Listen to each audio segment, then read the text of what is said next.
I'm proud today that it's the day for girls, isn't it? You must know what I told you in the morning. You must stand up every day and say, I am beautiful and destined for greatness. And stand up and do it with attitude. Yes. I am beautiful and destined for greatness. The girls,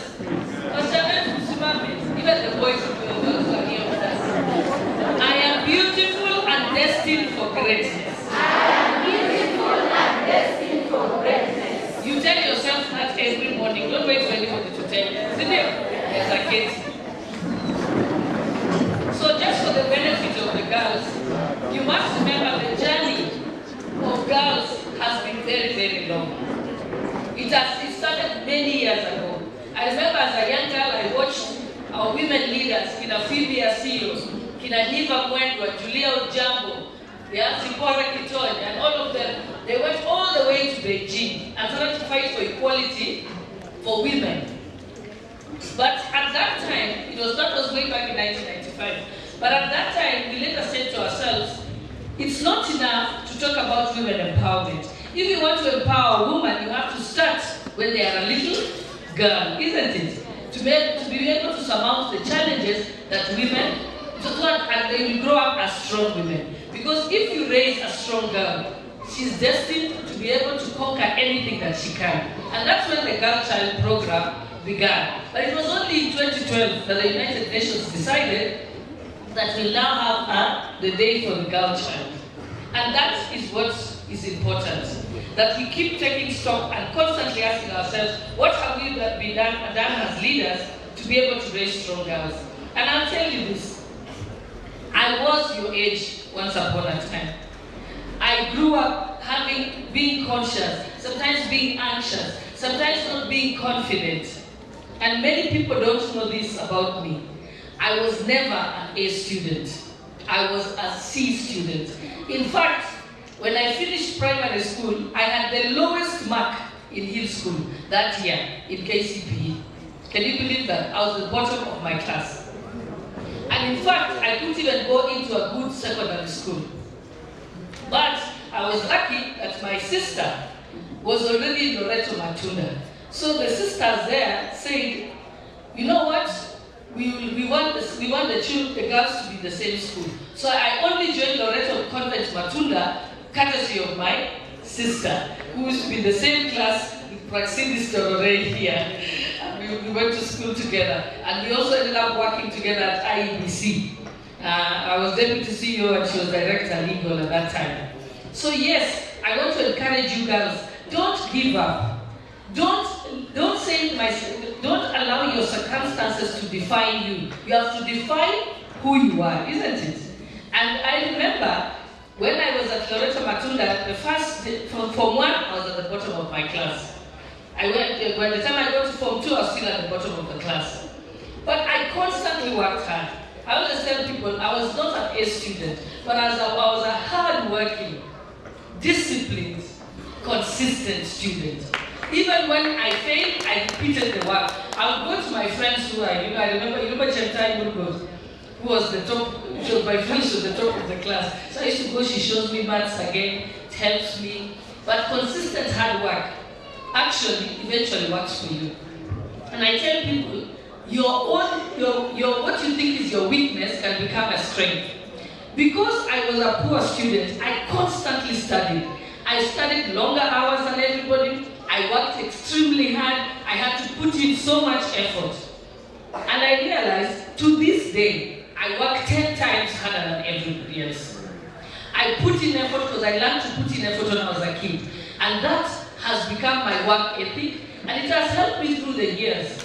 So every organization I have worked for has turned to gold. Every position I've held, I've been able to turn it around. Reason being, I constantly work hard. I don't take anything for granted. Praxidis, you remember, when we joined IEBC, I remember at that time they had fired the entire IEBC with Kivuitu team. We were the new team that joined. And I never knew anything about election management. I had never voted, I didn't know anything about elections, but I remember we got in there, and I remember Mutai Nguni made a joke. He told us, you're a greenhorn team. And so I remember sending that to my pastor. My pastor said, yes, you're a greenhorn team, but so was David. And he slayed Goliath, isn't it? And it was very encouraging. So, and we had to learn. Because I remember they said they would only hire people who know nothing about election management. Someone who had never been involved in elections. And we taught ourselves. We learned. I remember I used to call Koki Muli, who was an election expert. I used to sit with her and she trained me and taught me. Within 2 months, I was an election expert. And eventually, we still say we ran the best run elections. We had the results in 29 hours. So yes, young girls, I want to tell you that hard work pays. And also, being consistently persevering. Perseverance is very important. I remember recently, I had some young people from Asindishu whom I took to a place called Toolkit in Kikuyu. I think Waganja, you know. So they got sponsorship into the college, but they didn't have a place they didn't have money to pay for their accommodation. So I told them, I'll pay for your accommodation and I'll pay for your food. So I sent my driver to go and look for a place to rent for them in Kikuyu. So that place is in Kikuyu, near in Nairobi. So he looked for the place, then he sent me a big shopping list. So I told them, first of all, toa hii ya kusema tunanunua kitanda, tutanunua mattress, tutanunua beddings, na chakula, hata hatuwezi kusema tutanunua gas cooker ama meko. I will be paying, watanunua chakula kutoka mama pika hapo kwa kidibanda, si ndio? And I told those young people, when I went to Nairobi, I used to sleep on the floor in a mattress in a servant's quarters, which I used to rent for 1,200 shillings. So I told them that's how life starts. So I want to tell young people, life isn't easy. But only the resilient people will be able to survive. That's why you must be careful not to be influenced by people that you end up giving up your life because you ended up being called by sponsors or these border people and so on, and then eventually that changes your life because you end up getting pregnant or getting disease, as Dr. Lee told us. So it's important. But I also want to tell our teachers here, it has finally come to the time when we must admit that there must be sex education in our schools. And when people hear sex education, they assume you're teaching your children to get into that behavior. No, you're teaching them how to avoid getting involved in sexual activity at a young age. And that is what the lessons are supposed to be. And I'm happy that I listened to some of the teachers here, and they're quite keen about it. Another issue is to tell ourselves, I know we have said that every school now has a chaplain, but it's about time that we say every school must have a psychologist, a counseling psychologist. It is necessary, because without that, we are going to lose not only our girls, but also our children. And I think the most important thing is also to teach our girls. I want you to have confidence. You must believe in yourself. That's why I tell you, you must tell yourself, I am beautiful. So if some silly man tries to come and tell you you're beautiful, say, I know. I don't need you to tell me, isn't it? You tell yourself. You said, yes, I know I'm beautiful, isn't it? So you must always learn to be confident. Also, don't allow yourself in situations where you are compromised because you don't believe, you don't have confidence and you don't believe in yourself. Always make sure that you keep telling yourself that I am a strong person, I can do it. You've got to talk positive things to yourself. You know, every time you tell yourself, oh my God, I can't do it, things are very difficult, you plant a negative seed in your head. Never plant negative seeds in your head. I still remember when I had my third born, I was studying for my MBA. Then he was born early. So I couldn't do I was due to do my exams. And I remember I went to the exam 10 days after delivery. And then I got there and told me, oh my God, oh, are you okay? I said, shut up, I am okay and I am fine and I'm going to ace these exams. Yes. So don't allow people to feel sorry for you. Yes. Never allow anybody to feel sorry for you. And you must remember, don't let people tell you your parents are poor, you will never be able to make it. How many people have made it out of all that? And yes, you can. So don't allow people, don't allow people to feel sorry sorry for you, and don't allow yourself to feel sorry for yourself, isn't it? And you must be quite aggressive. And I always remember the young girl, there's a young girl who was in Kidiwa Primary. Her name is Saida Hassan. Now she's in Lugulu Girls. I still remember that girl because what she did, it was the time when President Ruto had come to open the market. And the girl walked up to me in the middle of all the crowd. And she told me, I know you don't have time, but read this when you can. She gave me a piece of paper. I read the piece of paper later, and she said, my name is so-and-so. I have just finished at Kidiwa Primary. I have gotten, I think, almost 400 marks. And I have been called to Lugulu Girls, but I'm an orphan, and my guardian cannot afford to send me to school. My guardian does not have a phone number, but you can look for me through the headmaster of Kidiwa Primary. Isn't that an amazing girl? Immediately, I got one of my people from my office. They went and did shopping for her. We took her to Lugulu Girls, and she's in Lugulu Girls right now, Form 2, and she's at the top of her class. And you know what? It's because she believed. She walked. Some people come and talk to me, they say many things, but this girl was clever. She decided, I know she can't give me time to listen. But she wrote all the important information I needed. In fact, actually, I haven't met her since. But every time she's going to school, I get progress reports that she's doing well. We just recently paid again her school fees, so we will educate her until she finishes Form 4. So you must believe in yourself. It took that girl guts to walk up to me in a presidential event. Isn't that a brilliant girl? So I want each of you to learn from Saida. Because that was, I was amazed, and I said, if people could do that, she's changed her life, and I know that she's destined for greatness. And also, but I also want to encourage our girls that a lot has changed. From the time I was your age to now, there is so many opportunities for supporting young girls. There is so many opportunities that girls can be able to reach out for. But sometimes you don't do it. And I must tell young people, sometimes I meet a young person, they say, since school fees have been kicked out of university or a college or this. So I asked them, do you have a smartphone? Do you have a phone? Yes. I said, what do you do with that phone? Because if you Google on that phone, bursaries available in Wasigishu, you will find it. But instead, you're busy, matusi, of social media, but I like to the phone to be able to empower yourself, isn't it? How many of you use that phone to check internship programs that are available, opportunities that are available for young people? So it's extremely important that you also utilize the time you have for things that benefit you, not for things that take away from you. Because I always say, by the time you spend 10 hours on the phone and it's not your job, there's something wrong with your head, isn't it? Unless you are you're a blogger or you're a content creator, yes, you can spend that time. But when you're just reading things, gossip from another person to another person to another person, you could have been reading a book. You could have been looking at documentaries that expand your mind, isn't it?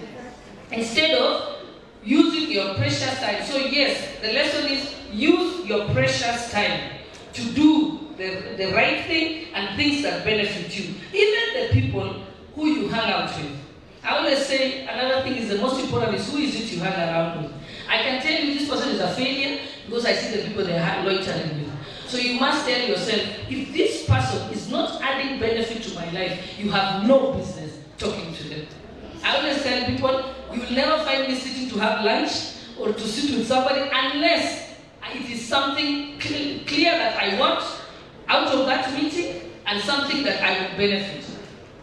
So that is important. So don't hang around people with negative energy. Don't hang around people who don't have time. I remember, because I was a struggling student, every time we were walking to the dining hall to be able to go and eat, during that walk from the classroom to the dining hall, I would be asking my friend, explain to me this, the teacher said about this. I was still revising as I did that. And even sometimes, when I know there would be a long queue at the lunch place, I used to spend another extra 10 minutes, stay in the classroom, do some revision, then I go where the line So I'm not wasting time gossiping on the line, isn't it? And I do that to this day. But I always tell people, they always say that idle minds gossip, simple minds discuss people. Even simpler minds discuss events, what happened. Great minds discuss ideas. So ask yourself, anytime you're talking about something, if it's not an idea, cut it out. It's a waste of your time, completely. And therefore, it is important to use your time correctly.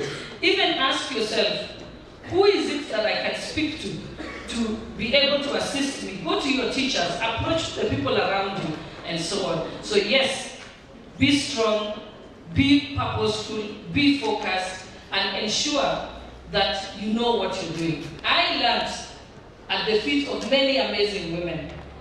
I remember when I was still a new advocate, I remember I used to do free work for Professor Okoth-Ogendo, who was then my lecturer.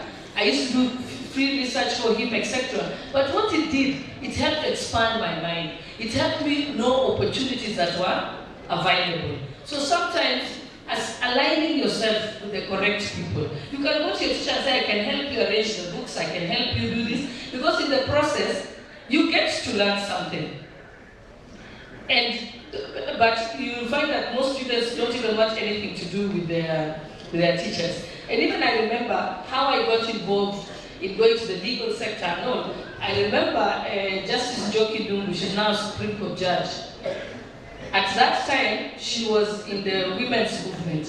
And they were part of the team that fought to put to zero rate the tax on sanitary towels. And I remember just going to help her in the campaign. I learned a lot.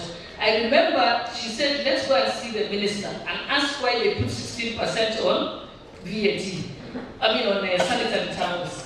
And so we went there, and then the minister said, there's a team, there's a committee that decides how much tax should be put on various products. So we went to meet the committee. And the moment we walked into the room, that's when we say, herein lies the problem. All of them were men. And that was the first time I clicked that it is important to empower the woman. Because I remember asking, so why is it 16%? How did you arrive at it? He said, no, it's women's things like perfume, like lipstick. So I looked, I said, hello, lipstick is a luxury. Perfume is a luxury. Sanitary towels is not a luxury. And so, me walking and working along with Njoki Dungu showed me the importance. And from then on, I got sold into the idea that there must be there must be women in positions of decision making. But how will we get the women in positions of decision making if we don't educate the culture? If we don't ensure that they succeed? That's because there will be nobody to take those positions. So that is very, very important. And as I finish, I also want to say this. We must also be very careful in the way, and I think this I'm talking to the older ones, we've got to teach our girls to move away from people objectifying them, looking at them as objects. I still remember when I first joined government, I was a CEO at a very young age. So I went to, that time, it was the office of the president, the PSs were there, so I went to the meeting. And when I walked in, okay, those days there would just be one woman in that room, you know, all the rest are men. So when I walked in, I said, I apologize, Mr. Chairman, I am late. Then somebody said, Karibu Mrembo. I remember I stopped, I said, my name is not Mrembo, my name is Gladys Shollei, and when you figure out my name, you can call me for your bloody meeting. And I left. Everybody said, told me, people started saying, but that was rude, why did you say that? I said, no. That was not said as a compliment. It was condescending, and it was intended to size me up. You're just a flower in this meeting. But from that day, whenever I went back to that meeting, if there was no chair for me at the table, somebody would stand up and give it to me. If they had an agenda item, they will not speak, they will not finish the agenda item until I have they've asked for my comment. So that's important. You must not allow people to size you up. Because you have to set the tone of the relationship everywhere you go. In every place, in class, in school, with your friends. Don't be the underdog and don't allow people to bully you. I'm not saying it's a bad thing to give compliments, but you must be able to read which one is a compliment and which one is putting you down, isn't it? So we've got to watch out for that because it starts with small things like that. It may look like a very innocent words, but it is the way, it shows how they talk to you. And lastly, I want to say, girls, most importantly, trust in God. Trust in God. I always used to tell people, when I was being fought in the judiciary, I used to tell them, if my enemies knew how many people are praying for me, they should be very afraid. Very afraid. So you must always believe in yourself. You know, the panicking, even when things are tough, just tell yourself, Lord, I'm not in control of this, but I know that you are, and I trust you, and be still, because we know that He is God. So pray over every situation, even at the time you're seeing the toughest.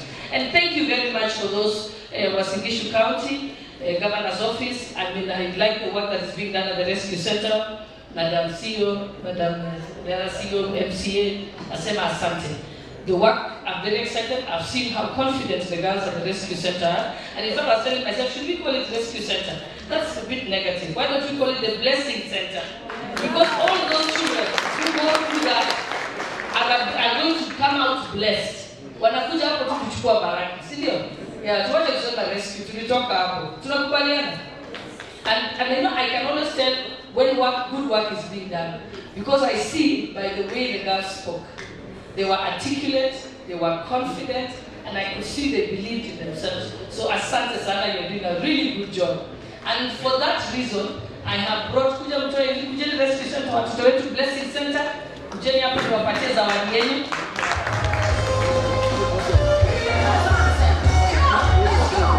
We are the chosen generation, with a call for to show His excellence. All I require for life, God has given me, and I know who I am. We are the chosen generation, with a call for to show His excellence. All I require for life, God has given me, for I know who I am. I know who God says I am, what He says I am. Wapi makofi ya Rescue Center. I know who I am. I know who God says I am. Okay, I have here for the Blessing Center, I've given you 10 mattresses and 30 blankets and sanitary towels. Tunawapatia ngapi? How many? Susan, sanitary towels ni ngapi? How many are the sanitary towels? Oh yeah. Okay. Kunia sita ya sanitary towels. Then I also know Rivka. You can bring some of them so we take pictures of them. And then I know Rivka wame also walisha donate sanitary towels to hizo retailers zingine. Yeah, people go and pick them. Those are your gifts. Unawachia gani? Wapatie. Shike.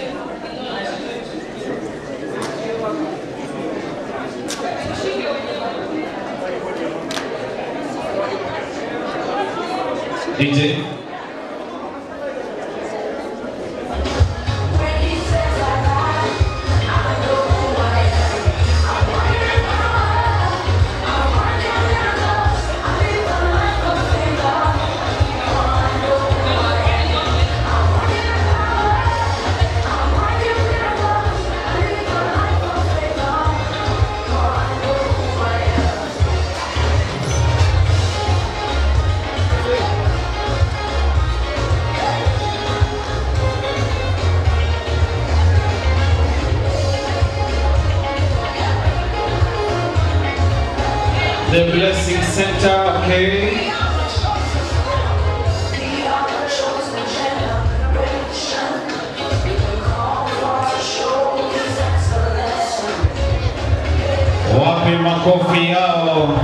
Blessing Center as they receive their goodies today, the International Day of the Girl Child.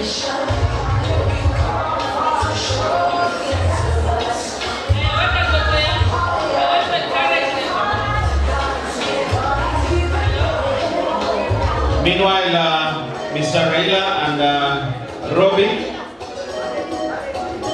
I want all the young people, I always DJ. say, this is my favorite song. Hii sio ndoto yangu. Hapa nilipo sio ndoto yangu, naenda viwango vingine, viwango vya juu. Isn't it? Yes, and that's what we should sing every single day. Sheila Tokoika. Take the picture and we finish. Please. Viwango vya juu.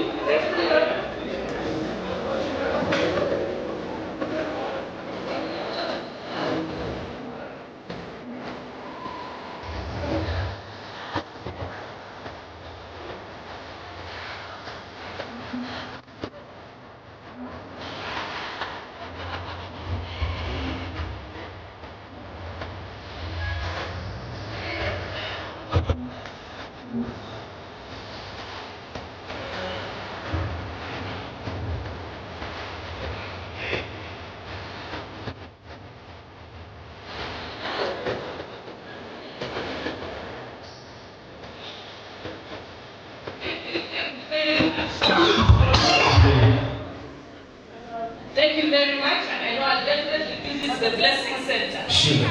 So mtakutambia gavana that Mama County amekuomba kwa unyenyekevu abadilishe hiyo jina. Sivyo? Yes. Yes, alafu kuja kuombea. Yes.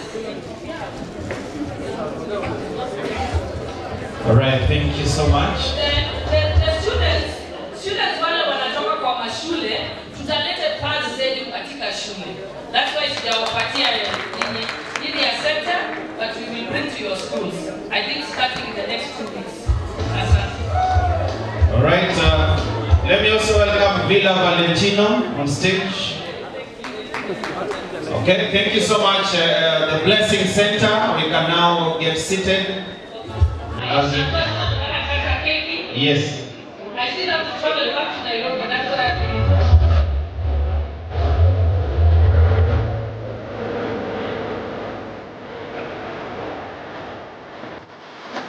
Okay, Robbie.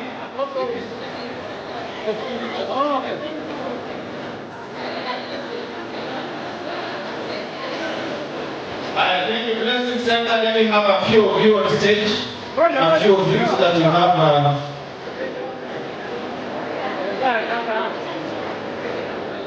Yeah.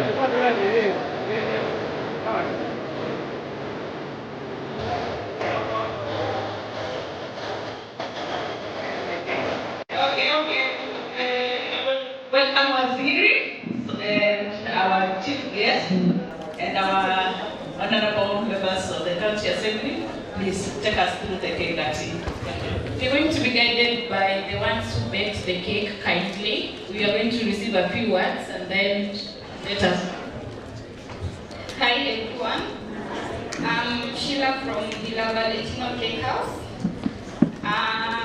Wamenituma tuletee wasichana keki kwa sababu leo ni siku yao.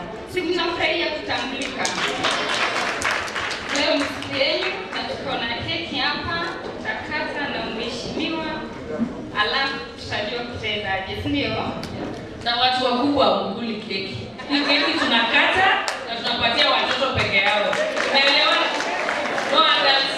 Watoto wote wa shule mtapata keki. Haya, hata mimi nita give up yangu na wapatia. Asante. Asante mheshimiwa kutambua watoto. Tunashukuru.